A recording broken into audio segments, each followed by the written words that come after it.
Welcome to session 14 of the Simple course. Today we are going to discuss one of my favorite topics, attachment theory. In session 16, we continue on the same topic when we talk about the developmental maturation model proposed by attachment theorist Patricia Crittenden. This relatively little-known branch of attachment theory ties together many of the concepts we have and will talk about in the course. To watch the introductory video entitled The One Subject You Really Need to Study, Your Own Childhood, please go to session 14 on the website itssimple2021.com. Next are our usual reminders directed mostly at participants doing the course in a group. Please take a few moments to read these on your own.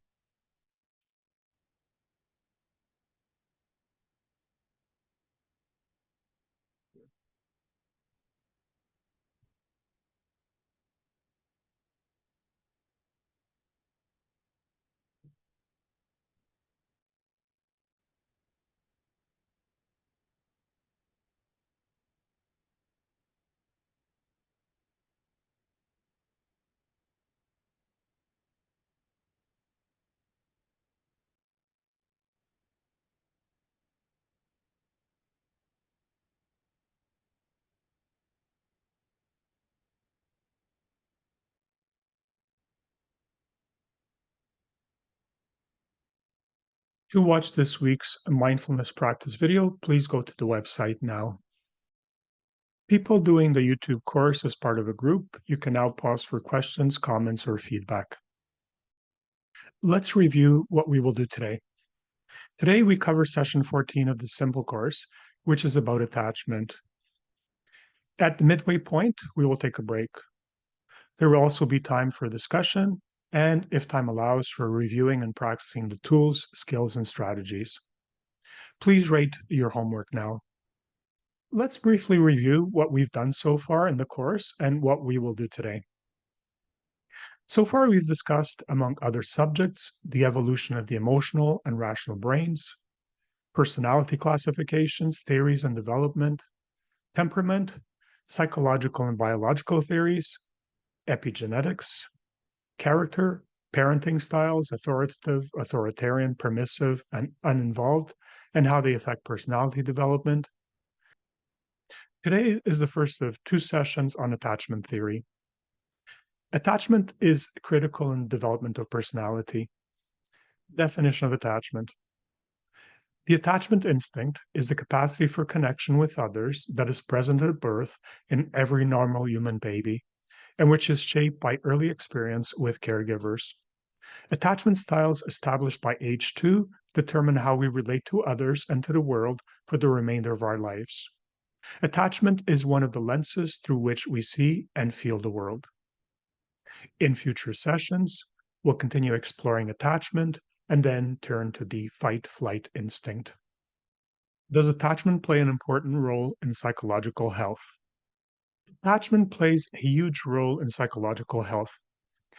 If you will recall, along with seeking and avoidance, sexuality, fight or flight, and play, it's one of the human instincts that underpin emotions. To understand how important a role attachment plays in our personality and emotional well-being, let's start by exploring its history. John Bowlby, a British child psychiatrist, made a seminal contribution to our understanding of attachment, and because of this, has come to be known as the father of attachment. His biography gives us a hint as to why he was interested in this subject. Bowlby was born into an upper middle class British family. His father, Sir Anthony Alfred Bowlby, who was surgeon to King Edward VII, had lost his own father when he was only 5 years old. John Bowlby was raised by nannies, only seeing his mother 1 hour a day. Because of his work, Bowlby's father did not live with the family. Bowlby's mother would regularly leave the children with the nannies for up to 6 months at a time to spend time with her husband. At age 7, Bowlby was sent to boarding school. Of this time, he would later write, quote, "I wouldn't send the dog away to boarding school at age 7, close quote. In 1922, Bowlby enrolled in medical school and began psychoanalytical training, which he completed in 1937. Because he challenged conventional Freudian analytical wisdom, he was not a good fit with his orthodox analyst Joan Rivera. In 1936, he began working at the London Child Guidance Clinic, where, from among his patients, he studied a series of 44 juvenile delinquents. In 1940, he published a paper entitled 44 Juvenile Thieves, Their Characters and Home Life, in which he postulated a connection between early deprivation and a criminal character. The idea that there might be a connection between childhood conditions and delinquency was widely rejected. In 1946, Bowlby went to work at London's Tavistock Clinic, where Anna Freud and Melanie Klein also worked. He quickly became its deputy director and attempted to navigate the conflicts between these two powerful women. Bowlby had read ethologist Konrad Lorenz's work and extended his concept of imprinting to humans. Bowlby was also influenced by Harry Edelston, a British psychiatrist who was militant about the mistreatment of hospitalized children who, in part to prevent the transmission of infections, were not allowed contact with their parents. Edelston thought this practice, widespread at that time, damaged the child's mental health. Bowlby hired James Robertson, a social worker who was committed to changing this practice of segregating children in hospitals. Tired of being ignored by the medical establishment, Bowlby and Robertson made a film, A 2-Year-Old Goes to Hospital, which had a huge impact and led to reforms in the system, eventually allowing parents unlimited access to hospitalized children. Among his many books and articles, Bowlby wrote a trilogy that cemented his legacy, Attachment and Loss. Volume 1, Attachment, Volume 2, Separation, and Volume 3, Loss, Sadness, and Depression. To watch a video about John Bowlby, please go to the website now. James Robertson, a social worker in his effort to bring awareness to the plight of hospitalized children, made a short documentary that followed a 2-year-old Laura through her hospitalization. A 2-Year-Old Goes to Hospital went viral and launched the field of attachment.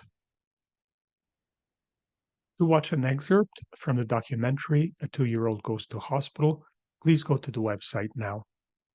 Bowlby was doing his work in the mid-20th century. What has happened to the field of attachment since then? There were a number of other eminent figures who contributed to attachment theory. Mary Ainsworth's contributions were on par with those of Bowlby himself. While some people consider her a student of Bowlby, others think of her as the co-founder of attachment theory. Mary Ainsworth was born in 1913 and died in 1999.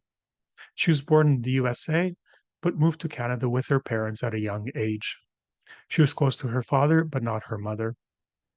She began to attend classes at the University of Toronto at age 16, where she studied psychology. In 1942, she joined the Canadian Army and was stationed in Kitchener. She rose to the rank of major. She taught at the University of Toronto, where she met her husband. She followed him to England and then to Uganda, where he completed his PhD training and did research in psychology. In 1975, she took an academic post at the University of Virginia, where she remained for the rest of her career. Whereas Bowlby was more of a theoretician, Ainsworth was an experimenter. She took Bowlby's ideas and, based on her observations of Ugandan mothers, she developed a strange situation, which demonstrated attachment in the real world. Ainsworth drew the inspiration for her work from Harry Harlow, a psychologist who was using monkeys to study learning. Harlow initially intended to study learning in monkeys. To do this, he needed to breed and raise these monkeys. Doing this, he quickly realized that the kind of parenting his young monkeys got from their mothers greatly affected their ability to learn and to adapt socially. This observation inspired him to carry out the experiments for which he is famous, in which he raised his monkeys under a series of different conditions, including 1, with their mother, 2, with a cloth mother, 3, with a wire mesh mother. These conditions clearly impacted the monkey's psychosocial development, with those raised with a real mother being the best adapted, and those raised with the wire mesh the least well adapted. Ainsworth's observations of Ugandan mothers' parenting and its effects on the psychosocial development of their children was inspired by Harry Harlow's work with rhesus monkeys. Observing mothers with their young children in the small Ugandan village she was living in, Ainsworth saw the parallels to Harlow's work. She had met and worked with Bowlby when she spent time in London. Ainsworth decided she wanted to assess the quality of the attachment between the mothers and their children. She realized that subjecting the children to a mildly stressful situation in which they were separated from their mother, exposed to a stranger, and then reunited with her might give information about the quality of their attachment. She made up the scenario now known as a strange situation in just a few minutes. The strange situation is a standard scenario used to assess attachment styles in infants. It consists of 8 steps. 1. A mother and her infant are brought into a room where there are toys. After they have settled, a stranger enters and sits quietly on a free chair. 2. After an interval, the stranger starts talking with the mother and after a short while starts playing with the child. 3. A little later, the mother gets up and leaves the room. 4. The stranger stays and tries to interact with the child. 5. After some time, the mother re-enters the room and the stranger leaves. 6. After a further interval, the mother leaves again, leaving the child alone. 7. After some more time, the stranger enters, offers comfort to the child if necessary, and tries to play with the child. And 8. The mother returns, the stranger leaves, and the mother and child remain in the room for a few more minutes. Ainsworth theorized that the primary caregiver's behavior towards a child gives rise, in the child's mind, to a working model of themselves and the world. When the child saw themselves as positive and loved, that child behaved in the stranger situation in ways that were labeled securely attached. When the child had a working model in which it was unloved and rejected, they behaved in ways in the strange situation that were labeled avoidant. Finally, if in the strange situation the child seemed to experience primarily anger and confusion, it was deemed to be resistant. To watch 2 videos on the strange situation, please go to the website now. After classifying children, Ainsworth and her collaborators then set out to investigate what characteristics in the parents led to securely attached children. Ainsworth found that the parents of securely attached children scored high on scales of sensitivity, acceptance, cooperation, emotional accessibility. They were what Baumrind would later categorize as authoritative parents, or warm and structured. Are secure, avoidant, and resistant the attachment classifications still used today? Mary Main was born in 1943. She was a professor of psychology at the University of California. Main introduced a 4th attachment style, disorganized, in addition to Ainsworth's secure, avoidant, and resistance. Main also developed the adult attachment interview and coding system for assessing attachment styles in adults. Disorganized children in the strange situation wonder, seem confused, freeze, make undirected movements, and have contradictory patterns of interactions with the caregiver. Keep in mind that these categories apply to infants as assessed by the strange situation. Attachment styles in adults are known by slightly different names. Attachment is an instinct. What purpose does it serve? Attachment is one of the instincts, which, like all the other instincts, promotes survival. Human infants have a long period of immaturity and helplessness during which they need the protection of a caregiver. This hinges on attachment. One metaphor for the role of attachment in the child's psychosocial development is that of a boat which needs a safe harbor from which to explore the sea, to which it can return regularly, but especially during turbulent times. Without a safe harbor, the boat never strays far from land, which is anxious attachment, or leaves land behind altogether and spends all its time in the dangerous seas, which is avoidant attachment, or wanders apparently aimlessly between the harbor and the sea, which is disorganized attachment. If the harbor is itself dangerous, the boat is disorganized, fleeing both the danger of the harbor and of the sea, but having nowhere else to go. If the harbor is safe and accessible, Erickson's trust is achieved and autonomy becomes possible. If the harbor is safe and accessible, the boat is more likely to feel safe to leave the harbor and explore the sea, which is autonomy, saying no to the harbor, but returning there when it's needed. When the harbor is unsafe, inaccessible, or dangerous, attachment disorders arise and the child's psychosocial development is impaired. Trust in the safety of the harbor, that is, in the caregivers, is the foundation upon which subsequent stages of development are built. Autonomy, initiative, industry, identity, intimacy, generativity, and ego integrity. Attachment disorders are disorders of trust and deeply affect psychosocial development and personality. Each of the attachment styles is an adaptation to the type of parenting a child receives, meaning that the child, in order to survive, has to do whatever is necessary to maintain some kind of attachment to their parent. Attachment adaptations are strategies employed by the child, given what the parent is like, to maintain some form of attachment, even if it is very tenuous and seems disturbed. The four attachment styles can be mapped along the axis of 1. Low to high proximity seeking, and 2. Low to high abandonment anxiety. Secure individuals have little fear of being abandoned and seek close relationships. Anxious individuals are fearful of being abandoned and also seek close relationships. Avoidant individuals have little fear of being abandoned and do not seek close relationships. Disorganized individuals are fearful of being abandoned and waver between seeking close relationships and then distancing themselves from them. The attachment system is activated by danger. When the child faces danger, to escape that danger, it seeks proximity with the parental figure. The parental figure may respond to the child seeking intimacy in a variety of different ways. 1. If the parent is attuned and responsive to the child seeking proximity in the face of perceived danger, intimacy between parent and child develops. 2. If the parent is distracted but potentially capable of responding, the child becomes desperate for intimacy and does what is needed to get the parent's attention. This is called anxious attachment. 3. If the parent is unresponsive no matter what the child does, the child becomes uncomfortable with intimacy and stops seeking it. Instead, it tries to deal with the danger using reason. This is called avoidant attachment.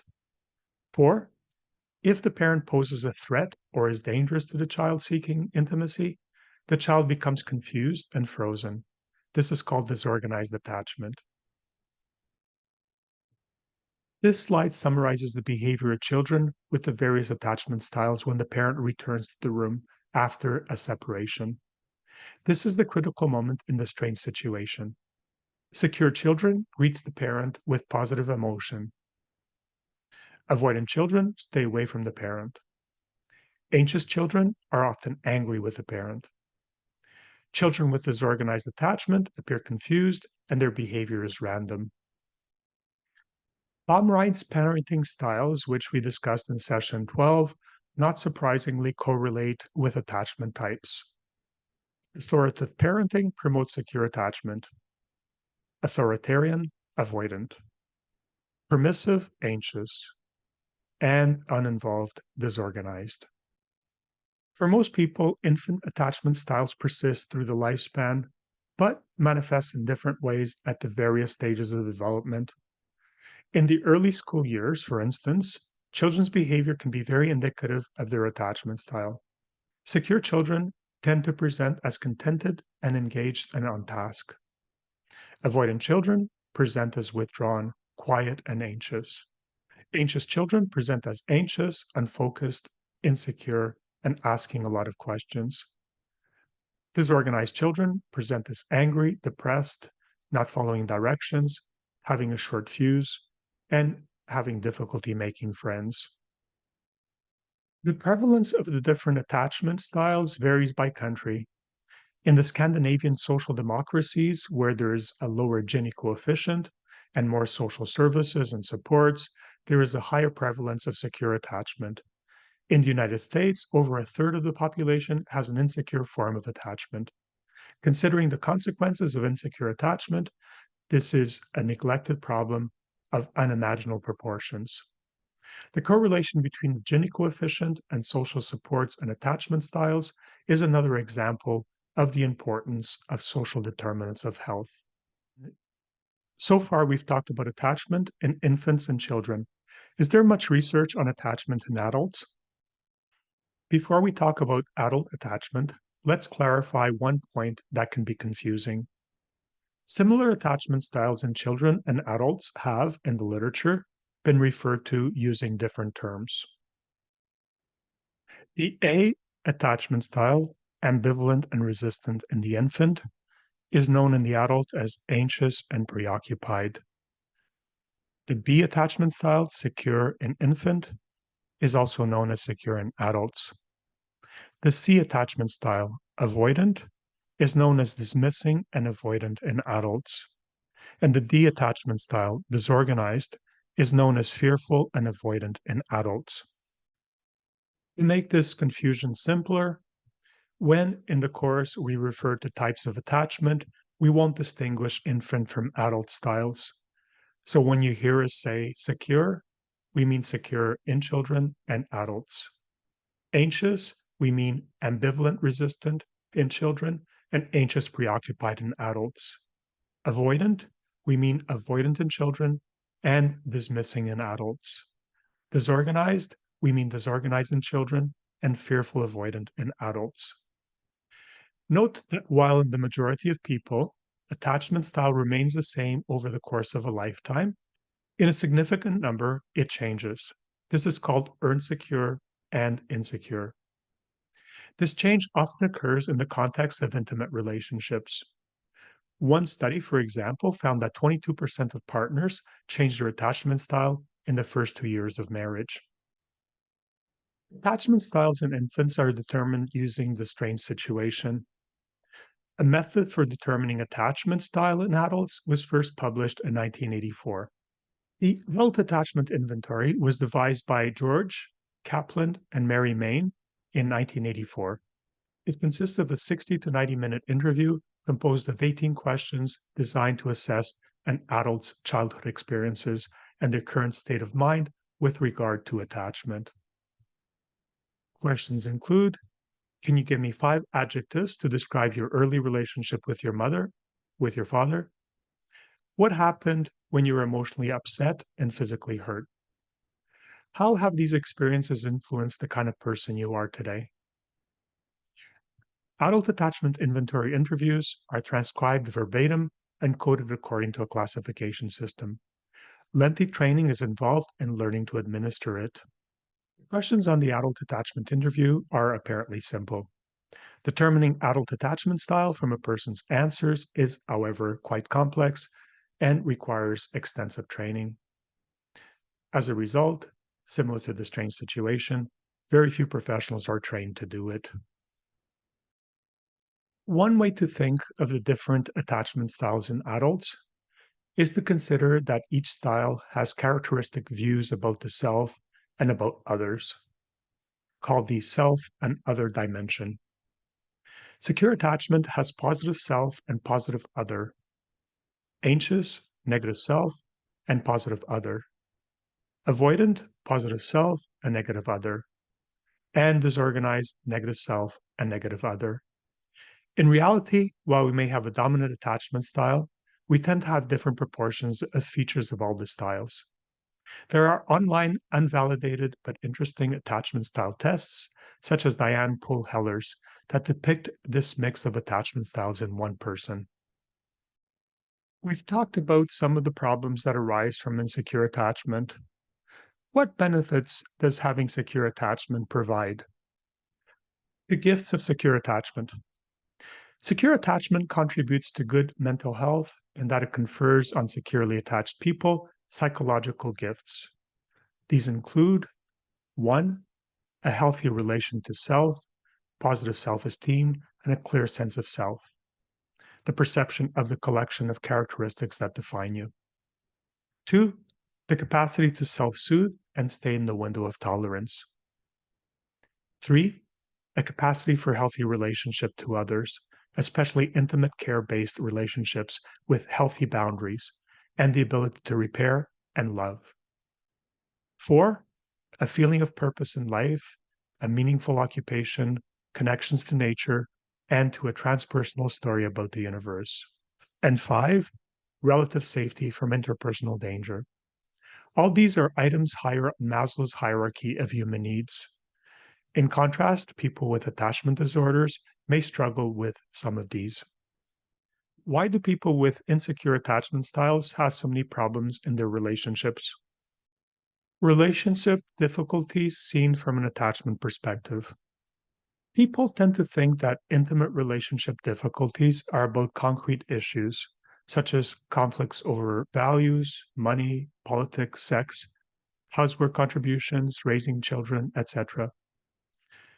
Couples with secure attachment often have different views on some of these concrete issues, but if they have a care based rather than transactional relationship, they're able to stay well regulated, use good communication and repair skills, and work out their differences in a mutually satisfactory way. When these issues become chronic, it's often because of underlying attachment issues and people's inability to repair relationship breaches. Many relationships are very difficult because people don't know that the real nature of their problems has to do with attachment and don't know how to approach these difficulties. Common problematic patterns in couples are one, one partner being more anxious and the other avoidant. Two, a partner with disorganized style, alternatively feeling suffocated and abandoned. To be effective, couples therapy has to be attachment informed. From How do you explain the psychosocial issues that arise from insecure attachment? The development of attachment styles, cycles of well being and distress in infants and adults. The concept of cycles of well being and distress helps us to understand how different patterns of attachment develop. We will discuss one, the cycle of well being in infants and children, two, the cycle of well being in adults, three, the development of cycles of distress and disordered attachment, and how this interferes with the person being able to stay in the window of emotional tolerance. Humans, like all organisms, seek well being or physiological homeostasis. As the first noble truth of Buddhism teaches, physical and emotional pain is inevitable. In infants and children, discomfort leads to high activation and protest in the form of crying. When attuned and responsive caregivers see the protest, they appropriately comfort the child, thereby reducing its activation and returning the child to a state of well being. This is the cycle of well being present in securely attached children. When adults become physically or emotionally uncomfortable and activated as a result, rather than relying on parenting, they rely on the attunement and soothing skills that they were taught in childhood to soothe themselves. This self attunement and self soothing reduces their activation and brings them back into a state of well being. This capacity to self soothe and form trusting relationships reduces activation, returning the individual to a state of well being. This is a cycle of well being in secure adults. People in cycles of distress want well being. As children, when they faced physical or emotional pain and became activated and protested, there wasn't an attuned and responsive adult to soothe their discomfort and help them return to well being. As a consequence, they stayed in a permanent state of distress, which became their baseline. Not having internalized how to soothe the distress, as adults, they have trouble with self soothing, and thus their chronic distress persists. Psychotherapy seeks to break the cycle of distress by helping people to learn to be self attuned and to appropriately self soothe. To conclude, let's consider the connection between attachment and psychosocial development.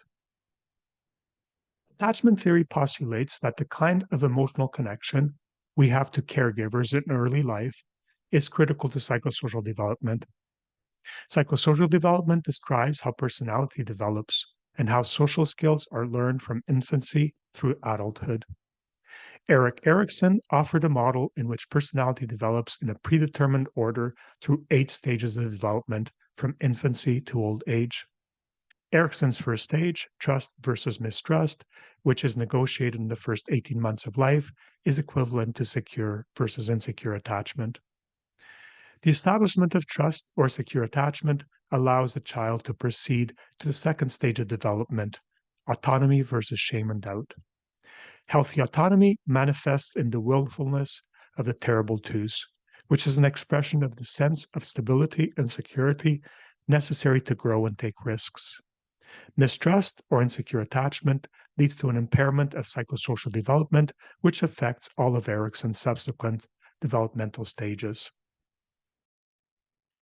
On the PowerPoint presentation that you will find on the website, there is a review and practice component that covers the tools, techniques, and strategies that we have previously covered in the simple course. Looking over those slides will help you consolidate the material. Let's look at the homework for this session.